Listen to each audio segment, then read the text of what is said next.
Disc golf discs come in many different shapes and sizes, but as the market gets more saturated, companies have to try more unconventional designs to stand out against the crowd. But does that approach always pay off? Today we're going to find out by getting hands-on experience with 3 new putters with very different designs, because the disc is in the details. Hey everyone, it's Greg from Six Sided Discs, and today is all about putters. But before we get started, we're excited to announce that this season, we are hitting the road. You'll be able to shop our discs, apparel, accessories, and nerd out with me on all things disc golf at not 1, but 4 Disc Golf Pro Tour stops this season. Beginning in Illinois at Ledgestone in August, as well as Idlewild in Burlington, Kentucky.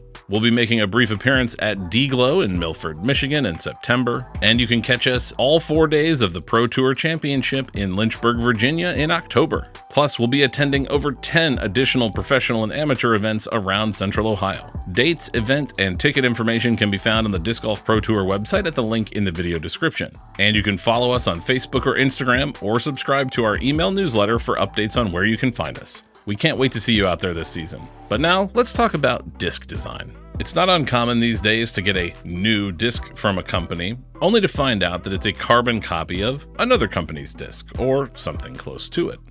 Companies take this safer approach for one main reason.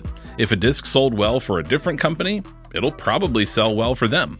There's countless examples of this across the disc golf market. But there's also discs out there like this.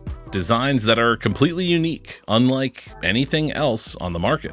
The Discmania Mutant is a great example of this. It was referred to as the Cybertruck of mid-ranges because there were no rounded edges, only sharp angles. But taking this approach can be risky. While you may attract some customers who want to try something new and different, you may also alienate others who see it as a bit of a gimmick. So what's the right approach? Well, the 3 discs we're going to look at today each present us with a different option. Those discs are the Latitude 64 Peak, the Wysocki Proto putter from Discraft, and the Doomsday Cyber putter. And each of them truly are approaching design differently. First, let's start with our most traditional design here, the Latitude 64 Peak. Combining a low-profile design with a small bead, the Peak is designed to build on the success of the very popular Latitude 64 Pure. The Peak is designed to have just a little bit more overstability than the Pure, with 0 turn instead of -1. Otherwise, it shares the same flight numbers of 3 speed, 3 glide, and 1 fade. And at first glance, the design of the Peak does look very similar to the Pure, and would be familiar in the hand of anyone that's used a Pure before. While the Pure is a popular putter among pros and amateurs alike, our next putter looks to have been designed based on a putter from over 10 years ago. This is the Wysocki Proto putter from Discraft. Yes, that is currently what it's called. With flight numbers of, well, it doesn't technically have flight numbers yet. Okay, so we don't know much about it, but we do have one. So let's just look at it and make up our own minds, shall we? This is the Proto, and you'll notice immediately that the design is quite different to the Peak. The Proto has a blunt nose, a big bead, and it's a very deep putter that reminds me a lot of 2 putters Wysocki used to use, the Innova Whale and the Latitude 64 Dagger. The Whale and Dagger were both approved by the PDGA back in 2014, and wouldn't you know, they look awfully similar to the new Proto putter, because these are 2 putters that Wysocki has used in the past, both deep, chunky, beaded putters. And it makes perfect sense that after joining Discraft, who didn't already have a big, chunky putter, they made one especially for him. Ricky's Proto is designed to be overstable, whether off the tee or while putting from inside or outside the circle. Will it be though? We'll soon find out. But first, we need to meet the disc that has the least conventional design of the 3, the Doomsday Cyber putter. And it couldn't be more different to Ricky's Proto or the Peak. Much like the Discmania Mutant before it, the Cyber putter is made with only straight lines from top to bottom, especially in this base plastic, which came out super flat. With flight numbers of 3302, you might not expect it to feel very comfortable in the hand. And honestly, it doesn't really, but it makes up for any discomfort as soon as you let it fly. So let's take some time to familiarize ourselves with these putters on the course. The Cyber putter is definitely a very different experience from one plastic to the other. In their base ration plastic, it feels tacky and it flies great.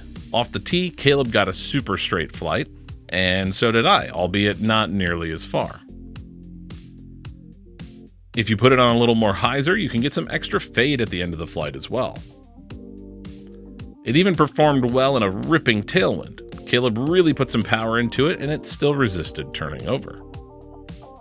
And one more for good measure, the base plastic Cyber Putter got another straight flight before this tree got in the way. But the Cyber Putter we have in their premium survival plastic is a different story.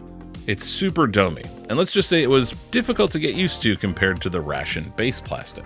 Caleb's first shot with it didn't really go to plan. Whoa! But eventually Caleb got more and more dialed in with it and was able to get straighter and straighter flights.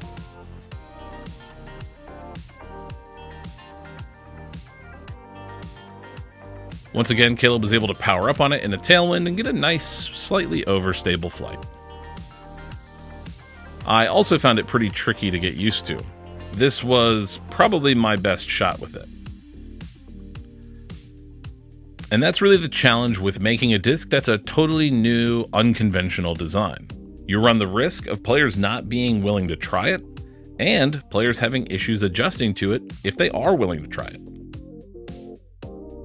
But what about our other putters? Well, let's take a look at the Ricky Proto putter in action. And based on how Ricky likes these putters to fly and drop and fade into the basket while putting, I was shocked at just how straight it flew. For Caleb, it had very little turn and minimal fade. And much to my surprise, I got the exact same thing. I imagine most people will buy Ricky's putter to try putting with it, but I would suggest skipping the putting and giving it a throw off the tee. You might be pleasantly surprised by its flight. Can Latitude 64's Peak put in a similarly impressive performance? Well, what we eventually came to realize about the Peak is that it's all about angles. If you throw it on hyzer in either plastic, you can get these lovely smooth flights. It doesn't fade out too aggressively. If you throw it flat, the Peak likes to get a slow, smooth turn that varies based on how much power you apply. We found the mid-grade Sense plastic to have a little more overstability off the shelf than the premium Grand plastic, which at first you might think is surprising, but interestingly, we've seen this trend quite a bit recently with a lot of different manufacturers where their base plastic is starting out a little more overstable, but it tends to beat in more quickly than premium plastic. So you'll actually kind of see those stabilities sort of crisscross at a certain point as the premium plastic retains some of the stability a lot longer than base.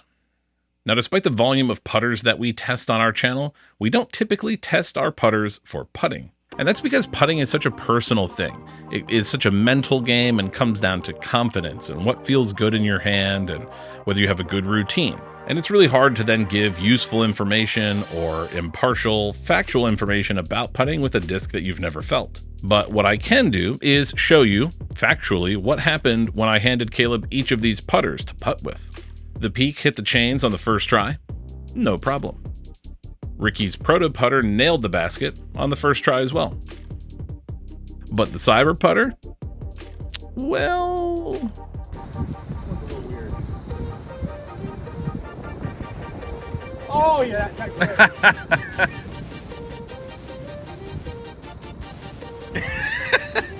Remember that learning curve I talked about earlier? Yeah. Oh, here it comes. It's coming back. Like I said, some discs are harder to get used to than others. You got these, bro. You got these. Let's go. Yes. First time's the charm. First time's the charm. I find disc design fascinating. You can essentially draw a line, spin it around into a circle, and then let it fly. But how you approach it, whether through inspiration or innovation or something in between, you just might come out with a winner. Or not. What do you all think of the Peak, the Ricky Proto, or the Cyber Putter? Have you thrown any of these? Let us know about your experience in the comments below. And also comment below what discs you'd like us to explore in the future. For Six-Sided Discs, I'm Greg. We'll see you in the next one. But what about our other putters? Oh, yeah. And while the Pure is a popular putter amongst both pros, wow, that's a lot of P's in a row.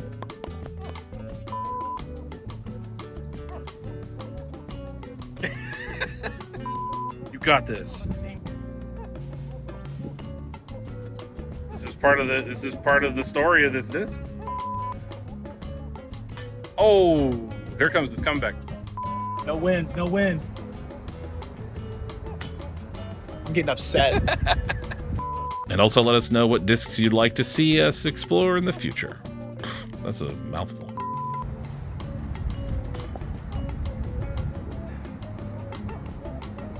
You can do it. And also comment below what disc you'd like. You got these, bro. You got He's these. gonna rock it in it. This wind is very tricky. Let's go! Yes! First time's the charm. First time's a charm. If you like this content and want to see more, please consider liking the video, subscribing to our channel, or becoming a member. Your support makes this content possible.